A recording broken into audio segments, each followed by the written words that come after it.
আজিৰে পৰা নতুন এছঅপি বলবৎ হল কিন্তু যদিহে আপুনি ভ্যাকসিন লোৱা নাই তেতিয়ালে আপোনাৰ বাবে আৰু কঠিন আৰু কঠোৰ নীতি নিয়ম হ'ব এই যে নতুন এছঅপি কালি জাৰি কৰা হল আজি পুৱাৰ লগে লগে এই এছঅপি ইয়াত বলবৎ হৈছে কিন্তু এই এছঅপিত যিসমূহ নীতি নিয়ম আছে যদিহে আপুনি ভ্যাকসিন লোৱা নাই তেতিয়া হলে কঠোৰ হ'ব কাৰণ ৰাজহুৱা স্থানলৈ যাবৰ বাবে ভ্যাকসিনৰ দুটা ডোজ লবই লাগিব কমসে কম এটা ডোজ লব লাগিবই আৰু যদি এটাও ডোজ লোৱা নাই তেতিয়া হলে ৰাজহুৱা স্থানত আপুনি যাব নোৱাৰিব ৰাজহুৱা স্থানসমূহত আপুনি ভ্যাকসিনেশনৰ সাৰ্টিফিকেট দেখুৱাব লাগিব আৰু যদি এতিয়ালৈকে আপুনি ভ্যাকসিন লোৱা নাই তেতিয়ালে আজিৰ পৰা অত্যন্ত কঠোৰ হৈ পৰিব নীতি নিয়ম হেগতিকে যদিহে আপুনি ভ্যাকসিন লোৱা নাই তেতিয়া হলে আপুনি চাই লওক কি নিয়ম আপোনাৰ বাবে অত্যন্ত কঠোৰ হৈ পৰিব আৰু যদিহে ভ্যাকসিন লোৱা নাই এতিয়াই নিজৰ ভ্যাকসিনৰ প্ৰথমটো ডোজ লবলৈ চেষ্টা কৰক বা লৈ লওক এই মুহূৰ্তত আমি আপোনালোকক জনাবলৈ চেষ্টা কৰিছো যে নতুন এছঅপি প্ৰকাশ কৰাৰ পাছত ভ্যাকসিন নোলোৱা সকলৰ কি নিয়ম মানি চলিব লাগিব যদি ভ্যাকসিন লোৱা নাই মানি চলিব লাগিব কঠোৰ নিয়ম কেবাটাও কঠোৰ নিয়ম জাৰি কৰা হৈছে নতুন এছঅপিত কেবাটাও কঠোৰ নিয়ম আৰু বিশেষকৈ জুনে ভ্যাকসিনৰ এটাও ডোজ লোৱা নাই তেওঁলোকৰ বাবে তো অত্যন্ত কঠোৰ হৈ পৰিব নীতি নিয়ম ৰাজহুৱা স্থানলৈ যাবৰ বাবে আপুনি ভ্যাকসিন লোৱাটো অত্যন্ত প্ৰয়োজনীয় গতিকে ভ্যাকসিন যদি লোৱা নাই আৰু ৰাজহুৱা স্থানত যাম বুলি ভাবিছে তেতিয়া হলে এতিয়াই ভ্যাকসিন লওক কঠোৰ হৈ পৰিব কি নতুন নীতি নিয়ম আজিৰ পৰা বলবৎ হৈছে ৰাজ্যত এটা কৈ জনাই আছো কাৰফিউৰ সময় নিশা 10 বজাৰ পৰা আজি আৰম্ভ হ'ব আজি নিশা 10 বজাৰ লগে লগে কাৰফিউ হ'ব আৰু কাইলৈ পুৱা 6 বজালৈকে কাৰফিউ থাকিব এয়া নতুন নিয়ম দোকান পোহাৰ 9:30 বজালৈকে খুলিব পাৰিব 9:30 বা 9:45 ভিতৰলৈকে খুলিব পাৰিব 10 বজাৰ লগে লগে নাইট কাৰফিউ আৰম্ভ হৈ যাব নায়ক খাদ্য আইন নিশা 9 বজাত বন্ধ কৰিব লাগিব চৰকাৰী আৰু বেচৰকাৰী কাৰ্যালয় এই কথাও এছঅপিত কোৱা হৈছে 9 বজাত বন্ধ কৰিব লাগিব ফল মূল শাক পাচলিৰ দোকান গাখীৰৰ দোকান নিশা 10 বজালৈকে 9 বজালৈকে খোলাৰ অনুমতি থাকিব এয়া নতুন এছঅপিত কোৱা হৈছে নতুন এছঅপিত কি কোৱা হৈছে আমি আপোনালোকক দেখছো 9 বজালৈকে ৰেষ্টুৰেণ্ট হোটেল খুলিব পাৰিব নতুন এছঅপিত এই কথা কোৱা হৈছে যে 9 বজাৰ পিছত খুলিব নোৱাৰিব 9 বজাত বন্ধ কৰিব লাগিব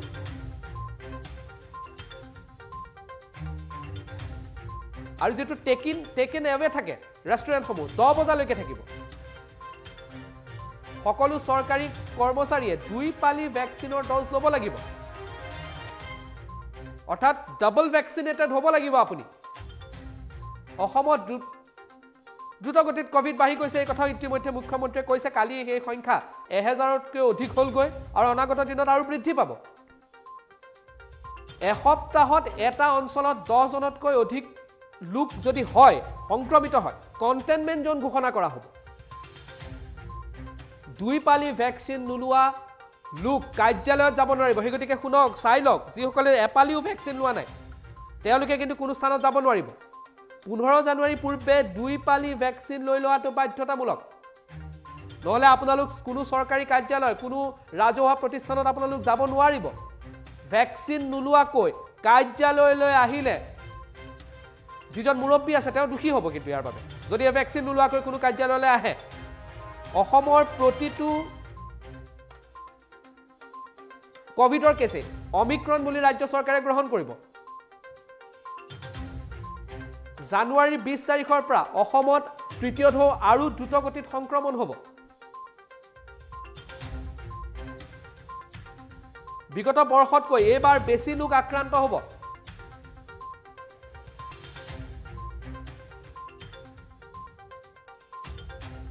দুই পালি ভ্যাকসিন লোৱা লোকহে মটৰ চাইকেলত দুজনকৈ উঠিব পাৰিব অৰ্থাৎ মটৰ চাইকেলৰ আৰোহী দুইজনে 2 পালি ভ্যাকসিনেটেড হ'ব লাগিব 15 জানুৱাৰীৰ পৰা ভ্যাকসিন নোলোৱা লোকৰ বাবে এক প্ৰকাৰৰ কাৰফিউ হ'ব মাজত মাত্ৰ কেইটামান দিন আছে 15 জানুৱাৰীৰ ভিতৰত সকলো সিদ্ধান্ত সকলোৱে নিজৰ ভ্যাকসিন লৈ লওক যিসকল 2 পালি ভ্যাকসিন হ'ব তেওঁলোকে বাছ গাড়ী মটৰ চাইকেলত উঠিব পাৰিব অন্য সকল নোৱাৰিব ৰাজহুৱা পৰিবহন ব্যৱস্থাত কোনো লোক থিয়হি যাব নোৱাৰিব অৰ্থাৎ 100% কেপাসিটি থাকিব কিন্তু থিয়হি কোনো যাব নোৱাৰিব ৰাজ্যত কোভিডৰ পৰীক্ষাও বৃদ্ধি কৰা হ'ব এই কথাও ঘোষণা কৰা হৈছে এই কথাও ইতিমধ্যে কোৱা হৈছে অকলশৰীয়াকৈ যদি কোনোবাই গাড়ী চলাই যায় তেতিয়াও মাস্ক পিন্ধিব লাগিব অৰ্থাৎ গাড়ীত অকলে গ'লেও আপুনি মাস্ক পিন্ধাটো বাধ্যতামূলক মাস্ক পিন্ধি যাব লাগিব স্কুল কলেজ আজিৰ পৰা পঞ্চম শ্ৰেণীলৈকে বন্ধ কিন্তু কামৰূপ মেট্ৰত অষ্টম শ্ৰেণীলৈকে বন্ধ এয়া স্পষ্টতাৰে কৈ দিয়া হৈছে আৰু অন্যান্য জিলাসমূহত পঞ্চম শ্ৰেণীলৈকে বন্ধ থাকিব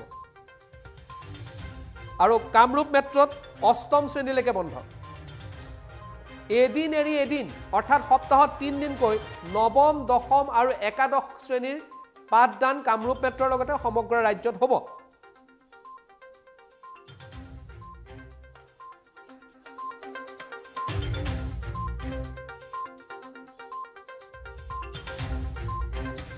স্নাতকোত্তৰ অভিযান্ত্ৰিক আৰু চিকিৎসা মহাবিদ্যালয়ৰ ভেকচিন লোৱা পৰীক্ষাৰ যিসকল ছাত্ৰ ছাত্ৰী আছে তেওঁলোকৰ পাঠদান নিয়মিতভাৱে চলি থাকিব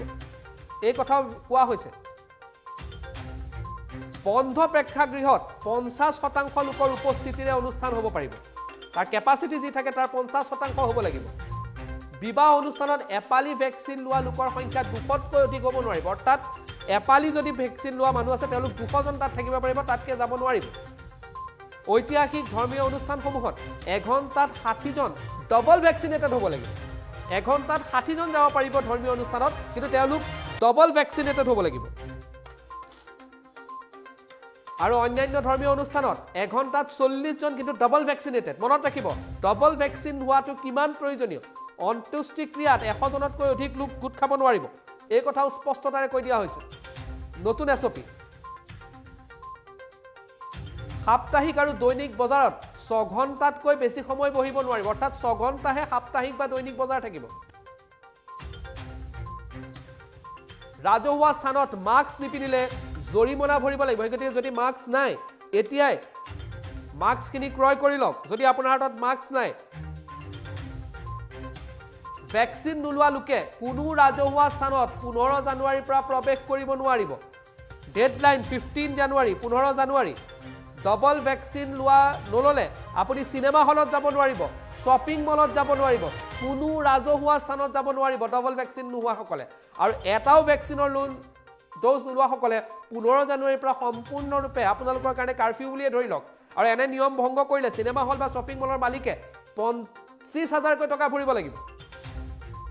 ভেকচিন লোৱাৰ প্ৰমাণপত্ৰ দেখুৱাইহে ৰাজহুৱা স্থানত প্ৰৱেশ কৰিব পাৰিব গতিকে ভাবক যে কিমান প্ৰয়োজনীয় হৈছে ভেকচিনৰ চাৰ্টিফিকেট যদি এই মুহূৰ্তলৈকে এটাও ড'জ লোৱা নাই সোনকালে ড'জ লৈ লওক দোকানত এটা সময়ত 5 জনতকৈ অধিক গ্ৰাহকৰ প্ৰৱেশ নিষিদ্ধ 6 ফুট দূৰত্ব দোকানসমূহত মানি চলিব লাগিব এই কথা ইতিমধ্যে কোৱা হৈছে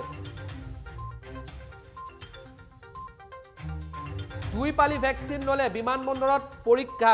কোভিড টেষ্ট কৰিব আপুনি নালাগে 2 পালি ভেকচিন লোৱা সকলে ভেকচিন যদি লোৱা নাই আজিৰ পৰা কঠোৰ নিয়ম হ'ব আপোনালোকৰ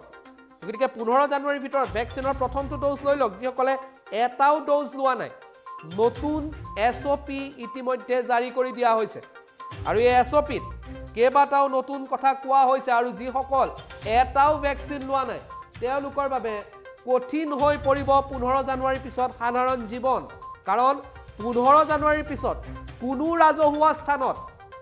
ভেকচিন নোলোৱা সকলৰ বাবে এক প্ৰকাৰৰ কাৰফিউৱে হৈ যাব গতিকে মাজত 7টা দিন আছে আজি 8 তাৰিখ 15 জানুৱাৰী মাজত 7 দিন আজি শনিবাৰ অহা শনিবাৰলৈকে আপোনালোকৰ হাতত আছে সময় ভেকচিন লৈ লওক নহলে 15 জানুৱাৰীৰ পিছত কঠিন পৰিবেশৰ সন্মুখীন হ'ব লাগিব আজি নিশা 10 বজাৰ পৰা কাৰফিউ আৰম্ভ হ'ব যি 11:30 আছিল সেয়া 10 বজা কৰা হৈছে আৰু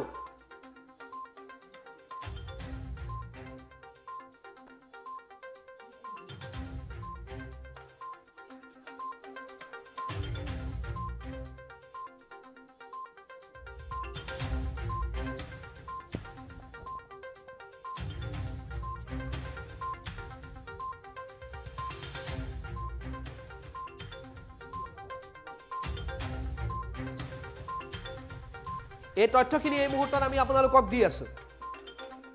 10 বজালৈকে টেকেন এৱে হোটেলৰ পৰা অনুমতি থাকিব আজি নিশা 10 বজালৈকে সকলো চৰকাৰী কৰ্মচাৰীয়ে 2 পালি ভেকচিন ল'ব লাগিব আৰু মনত ৰাখক 15 জানুৱাৰী মাজত 7 দিন এই 7 দিনৰ ভিতৰত যদি ভ্যাকচিন নলয় তেতিয়ালে 15 জানুৱাৰীৰ পিছত কোনো ৰাজহুৱা স্থানত আপুনি ঘূৰিব নোৱাৰিব বজাৰ সমাৰৰ পৰা আৰম্ভ কৰি শ্বপিং মলৰ পৰা আৰম্ভ কৰি চৰকাৰী অনুষ্ঠানৰ পৰা আৰম্ভ কৰি বিবাহৰ পৰা আৰম্ভ কৰি বিবাহ অনুষ্ঠানৰ পৰা আৰম্ভ কৰি বিভিন্ন সামাজিক অনুষ্ঠানৰ পৰা আৰম্ভ কৰি কোটো আপুনি যাব নোৱাৰিব ডেডলাইন 15 জানুৱাৰী ভ্যাকচিন লওক নহলে কঠোৰ হৈ যাব আপোনাৰ জীৱন কাৰণ ৰাজহুৱা স্থানত প্ৰৱেশৰ বাবে আপোনাক লাগিব 2 পালি ভ্যাকচিনৰ অনুমতি